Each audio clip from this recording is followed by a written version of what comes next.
Alright, before I start this, I just want to say apologies to everyone on YouTube and Instagram and stuff. I'm going to be consistent. This is not an inconsistent thing. It's I did a top 10 movies video multiple times over. Long story short, once I finally got it and I started editing and I finished editing it, I was like, I don't even like this. So I'm gonna have to redo that.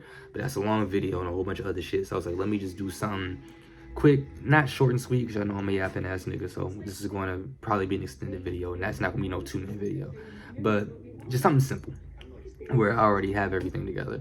So this is going to be what I think made Superman great. It's going to extend to some other conversations of like what's wrong with other superhero movies, why this is a good foundation for the DCU, comparison to Marvel. So we're going to kind of go in a circle and shit. Like I said, I'm yapping ass nigga.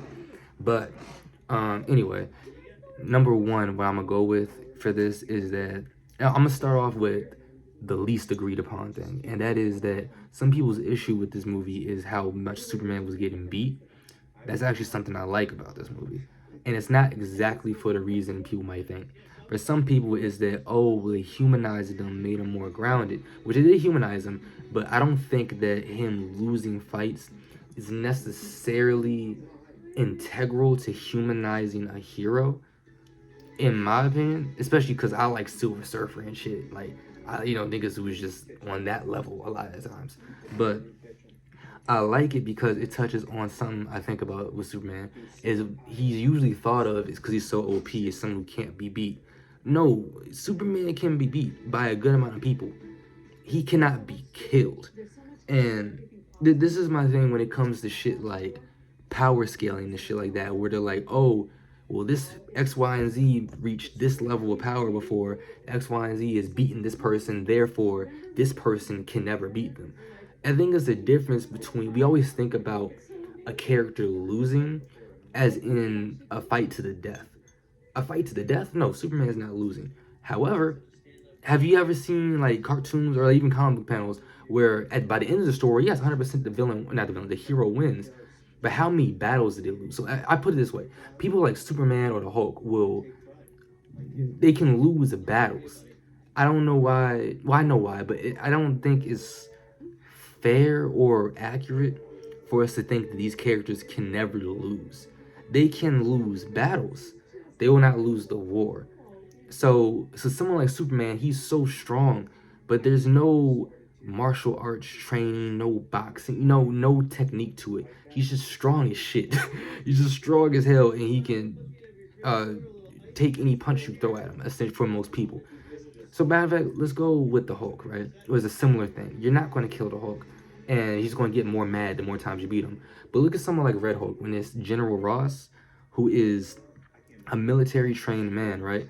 Where in their first encounters, Red Hulk beats the Hulk in battles. He's not going to kill him because then Hulk's going to get to a point where it's like these punches are love taps. It don't matter. I'm going to knock you out. But he's going to win the battles because he's a better fighter. So Lex having all of these ways and fight patterns for Superman, and then having someone who can lay some punches on him that will knock him back. Yes, Superman losing fights is completely plausible because he's just even in Justice League Unlimited, when I think it was Captain Atom or whoever it was, which is piecing that nigga up. Yeah, Superman will get his ass whooped. You're just not gonna win the war. You're not gonna kill him. So that's why I liked it, because it established something, even if it wasn't the intention. It just, excuse me, established something I've been saying for a long time, is that characters should be able to lose fights. No, I don't think any character should go undefeated. And I don't even think just because a character lost to one character means one's more powerful, whatever. And I don't even think it has to be I outsmarted you 10 times over. This is the only way I can beat you, because then you're limiting yourself. Because then it's like, well, he beat him this way one time, then we can't do it again. And you know what I'm saying? So I like that he lost battles, but never lost the war. Because like I said, you're not killing this nigga. You're not killing this nigga. You're not going to do it. So yeah, and also I don't see the big deal, because they're like, Superman was getting his ass whooped throughout the whole movie. He got his ass whooped to a clone of himself. He only got his ass whooped against him, because who else put hands on him? The what the fuck? What is the lady's name? The this infused with the nanites. The engineer. The engineer didn't put hands on him. Like, she engulfed him with the nanites, but she didn't do any damage like hand to hand to him. Obviously, Lex didn't put hands on him. So I'm like, who else but the clone of himself put hands on him? that he didn't know was a clone of himself. And also, I also want to say this: Superman will pull his punches because he doesn't know how hard he can hit you. So most people's first encounter with Superman, they're probably going, if they're a strong character, they're probably going to beat him the first time because he doesn't know how hard he can hit you without killing you because he does not want to kill people. You know, like even the giant kaiju thing didn't do shit to Superman at all. The most damage it did to Superman was when was with the fire breath that he ate that shit to save the other people. So that's one of my favorite things about this movie is that he lost battles, but obviously he can't lose the war. So yeah, next up is tone. Let me run through this quickly because it's not about Marvel, it's about DC. But I love the early Marvel movies. What made it special is how technical Iron Man's movies were with his own brand of comedy, how grounded Captain America's was with the spies, the espionage, the government work, everything like that, military stuff. How the Hulk's movies were so eerie and like that unsettling feeling is how he felt about himself because he can't control it. He doesn't know when he's going to snap. Thor's movie being so Shakespearean and with so much magic and a different kind of humor, where the humor is the disconnect between his culture and Earth's culture. Those different tonalities and then it coming together and meshing well on the Avengers is what made those movies so good and so distinctly different and so classic, opposed to the other ones being kind of all in the same bucket. Whether they're good or not, it just still kind of bothers me. Then come back to DC. Let's go to Batman real quick. Batman, my problem with The Dark Knight and Batman Returns, which I have to see again because I know them because they're iconic and I saw them as a kid, but I don't remember them scene for scene. I don't like how Gotham in those movies feels like it's New York without you telling me it's New York. Whereas in Keaton's Batman and the latest Batman, it's like gloomy during the daytime, but it's still enough cathedrals and high-end buildings where you can tell this is where some elite people and aristocrats live. But the common man is like the slums. It's like a hopeless city. So it's a great tonality where it's not like I'm in New York without you telling me it's New York. Metropolis feeling like not quite a utopia, but like a model society and just the brightness of the city, the buildings, the big fountains and waterfalls in like the middle of the city and stuff like that. The way the people dress and everything like that is just, I love it. I love it how it doesn't feel like I'm in New York without you telling me it's New York or LA without, you know, because maybe if you want to make it brighter, we can probably say LA or Miami. It doesn't feel like I'm in LA without you telling me it's LA, where it's palm trees and shit everywhere. It's a different kind of brightness. You know what I'm saying? Same thing with Miami, where it's, oh, there's beaches everywhere, it's tropical. It's not that. It's somewhere where it's a city like thing of New York with a brightness and vibrant feeling of LA, but with, I don't even know, but like just something else that can't be explained. I love that. The tonality of that, just the city, also that's also film work, camera work, shooting, everything like that, lighting. That's wonderful. And then just the feeling of hope that runs through this movie with the characters. Um, so yeah, I absolutely love that. And then speaking of characters, that's the next thing is that this Superman felt like Superman. Once again, I have to revisit the Snyder movies. I was a DC guy up until like middle school ish because they had the better video games. Arkham series has my heart. Injustice was great, and a lot of YouTubers I watched were more DC fans than Marvel guys at that time. So I haven't really seen those movies since then. It's been a long time with a lot of those. Um, what's what I say? Oh yeah. It's, all I have to say is that I don't like in the Snyderverse how dark and I don't want to say serious. I'm fine with Superman being serious, but like just not. He should be a Boy Scout, essentially, like one of those Boy Scout characters, man. That's what he is. He's the ultimate of the Boy Scout characters.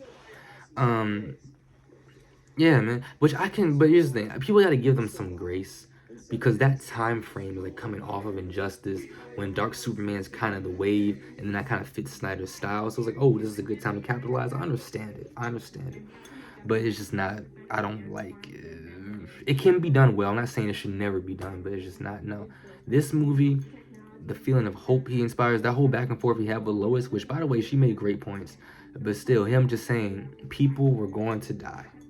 That's all it comes down to. From people were going to die, and then just the simple thing. I'm always checking on the people.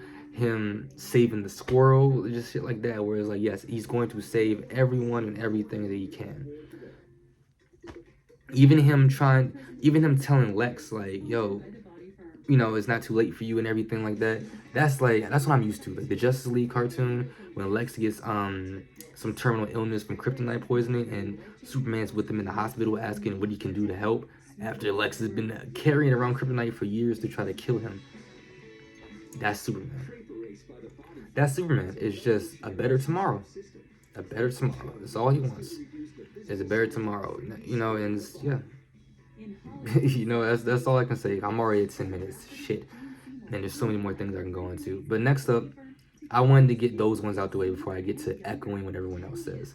I have to go with the fact that it was already an established universe, and that's something that needs to be done more. Marvel, I want you to take notes. I just rewatched Civil War with my little sister again, and I rewatched Civil War by myself like a month or two ago. I don't know why we're scared to throw people into established universes. And why I say Civil War is because in Civil War, they throw Black Panther and Spider-Man into there. And we had never been introduced to them, the actors, anything. It's just we know who these people are. And even if you didn't know who Black Panther was, just threw them in there. And then we get their movies later. No problem. No problem at all. Even like with Star Wars, with the New Hope, George Lucas talking about how he said that like it was a story one of the guys directing it, helping him direct it. They were like, how are they gonna know who the bad guy is? They were like, when Darth Vader walks in onto the ship and shit, they're like, he was like, it's an all white set, whole bunch of guys with helmets on where you can see their face, you know, and then this guy walks in, all black, can't see his face. They'll get it.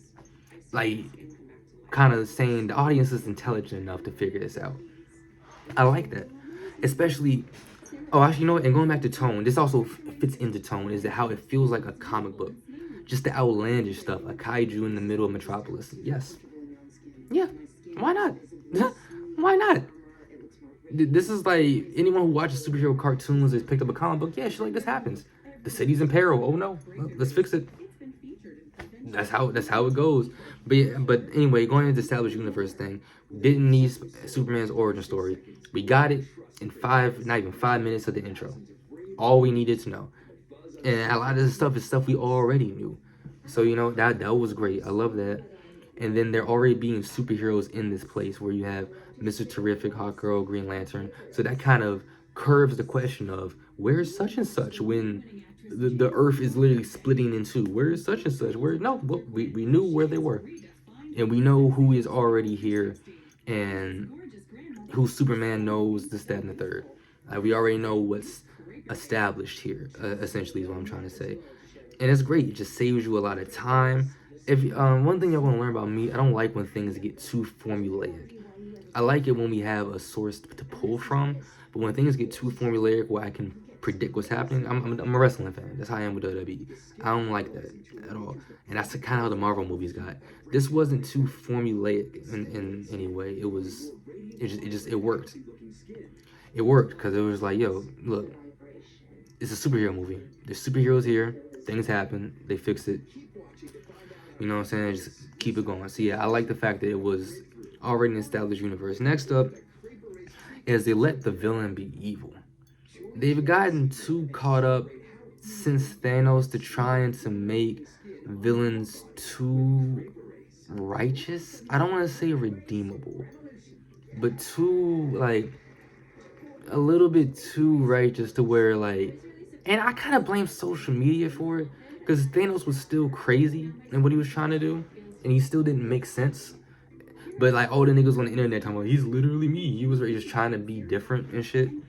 They had Lex be evil to a point where it was like, you know what? But also, the evil came before the redeemability or the logic, where we saw him kill a guy out of cold blood, have the city split in two, and all the other shit he was doing, you know, profiteering off of war and shit like that. But I think people discount the speech he gave, where he was like, you are destroying us, when he was talking about Superman. I feel him. And I think it's making us it makes you have more intelligence about sympathizing with a villain. Whereas with Thanos, where his quote-unquote righteous act comes first, people are so focused on that, opposed to the evil he did, and also that he doesn't make sense. Whereas with Lex, since we got so much of the evil first, so many people are ignoring that he made sense, so it actually takes a certain level of, I guess, attention to realize he made sense. Whereas his fear is like almost like how in Wall-E, where people got too dependent on machines. Whereas like we're going to get too dependent on you. That's what he means by you're destroying us. And he's like, as much as you help us, you're just showing us how weak and insignificant we really are. Which is kind of similar to the X-Men story, but it's different because that's just blatant racism. Where and it's a fear of being replaced. Where Lex doesn't really fear being replaced. He kind of does. In a sense, there is the jealousy of people like in Superman more than him. As he said, he was like, you didn't work for any of this, you were just born, kind of thing. But also, there's that hint of like, we're going to become too reliant on you. You have illustrated to us that we ain't shit. I don't like that. So he has to kind of manufacture that same power in a way. If that makes sense. So yeah, but also anyway, they let him be insane and unhinged. From killing the street vendor dude, yeah, and having the city split in two. He said, "Wait, tell me when it gets to a city I care about, nigga." Yeah, and then the hatred. He said, "I didn't do this so I could make money, nigga. I made the conflict so I could kill your ass." Yeah, yeah. Let them be. Let the hatred flow, man. Let the fucking hatred flow. That's what's missing is the hatred. There has to be a level of hatred in villains, man, where it's like, and I love, don't get me wrong, my favorite villains are Doctor Doom and Magneto. I know, call me basic, whatever. Where it's like they have a legit reason for what they do. Like a real legit reason. But even then, Doom has a certain level of hatred and just pettiness towards Reed and everyone else he thinks is below him. Magneto has a certain hatred towards certain people of humanity. And you know what I'm saying? Where it's like, yeah, like it's needed, man. It's fucking needed. Excuse me, it's just needed. So yeah, just and that's what makes the arch nemesis Loki. There's the hatred, the fucking pettiness towards Thor just makes it, man. It makes it. There's that level of hate, man. Nigga, 1A, just screaming that shit. Like it's just smacking this nigga upside his head. Like yes. When Superman gave Lex that whole speech and he said, "That's beautiful, but none of this matters, you patronizing clown." Like that's my favorite line in the movie, bro. That's my favorite line in the movie.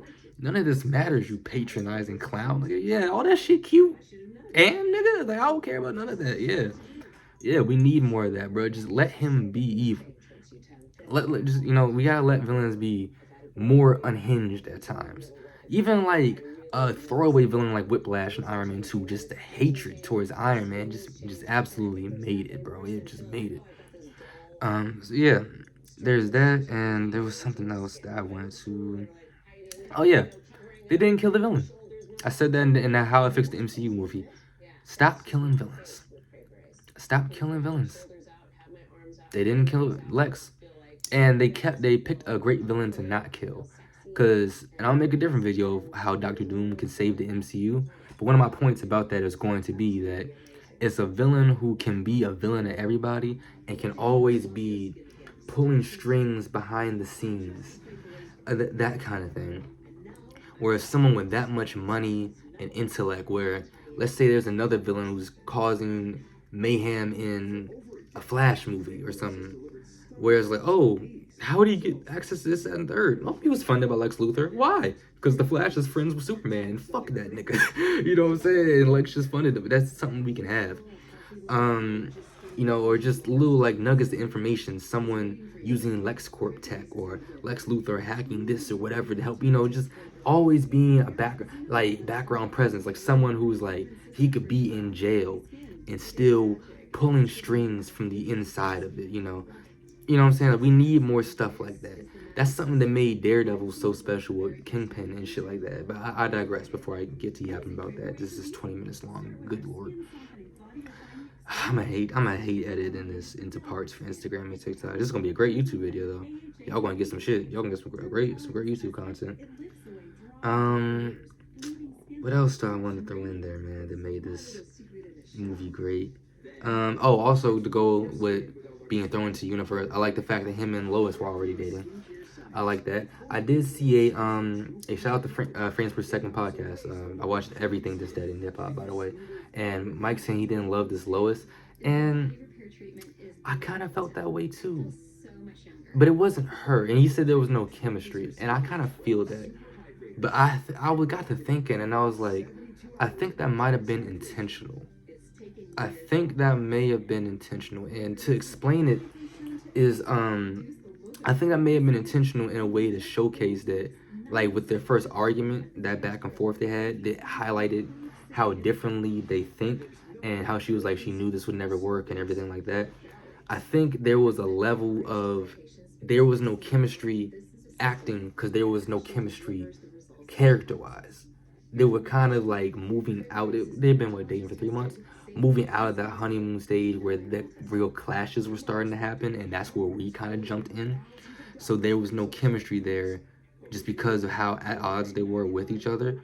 So I'm gonna give them some grace and say that was possibly intentional or how it was supposed to come off.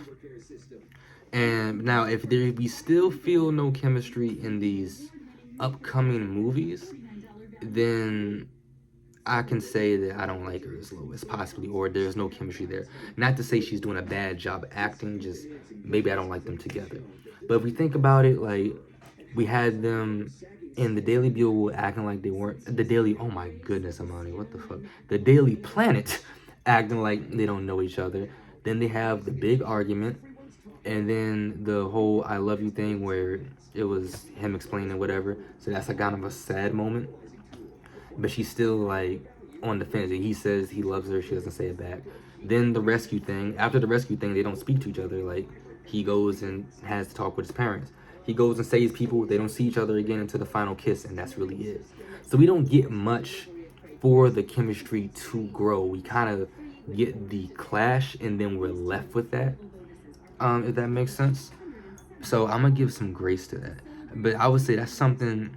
If their relationship grows in these next movies, that feeling of um clashing, I guess, because I can't find the right word, would be something I can add to I like about this movie because it would be a good beginning. Kind of like how Iron Man and Pepper were, but it's weird because they had the chemistry but they weren't dating. So you finally saw that growth, and then where all that shit went. So yeah, that would be a good little contrast for sure. That's something else I would like about this movie.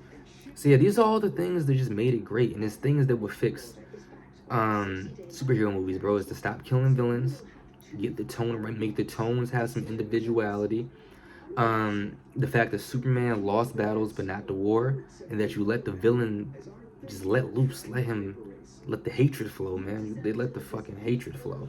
Oh yeah, and that wasting time on the origin story. Because imagine if we had to see Krypton get destroyed. It would have to be drawn out. Like imagine what we have to see.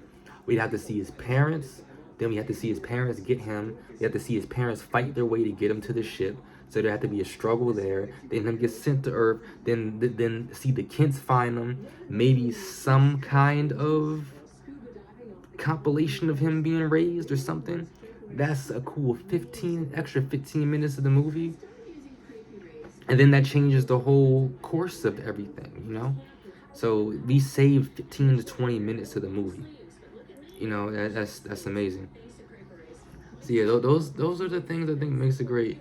If I had to go with things I didn't like about this movie, I'm sorry, and that they got Superman right as a character fundamentally.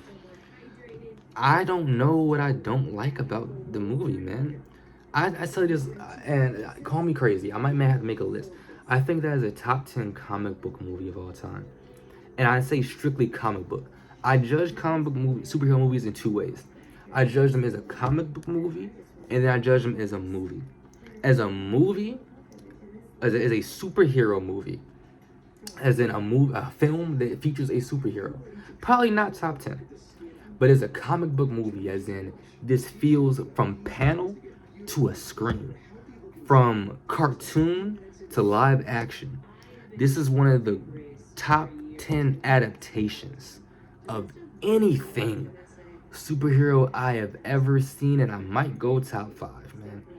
It is just like damn near pitch perfect. It's damn near like making a biopic and having the celebrity the biopic is made after play themselves.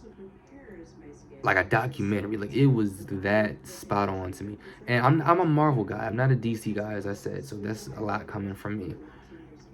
So yeah, but things I don't like about this movie, if I'm nitpicking, bro, maybe a couple of jokes didn't land, which whoop-de-doo, like that's fine. That's okay. It doesn't have everything doesn't have to land.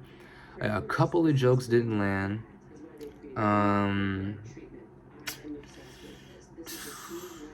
Maybe Superman using his powers a little bit more. We didn't really see the freeze breath, and he used the laser vision one time, so maybe him using his arsenal a little bit more. I would say those two things. And it was very weird to me. I don't know DC Comics. If there's enough engagement on here for me to get comments, please correct me. I only know of Hot Girl from the DC, from the Justice League cartoon and Justice League Unlimited. I'm not used to the wings being separate from her body. That was strange to me. Like when they were in the Hall of Justice and they were talking, and it was her without the wings. I was like, it felt weird. It felt very weird. I was like, it just felt kind of awkward. But that's like a nitpick to hell.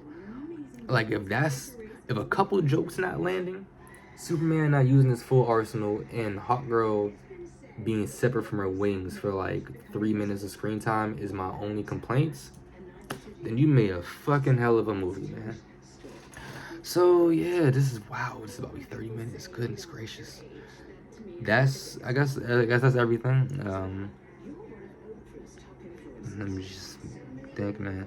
As y'all can tell, this is not scripted. This is really just me talking to y'all, man. You know, real nigga shit. But yeah, that's it, man. That's, I think, what made Superman great. Yeah, I'm gonna have more content on the way. I said this is gonna be quick, and whole time this is longer than the top 10 movies video by damn near double the time. So would you look at me? But yeah, man. Yeah, I'll probably do another one of these for Fantastic Four because I'll have similar things to say.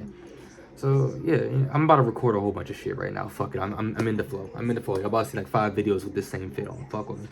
But yeah, man. All right, fuck it. Yeah, I'll catch y'all in the next video.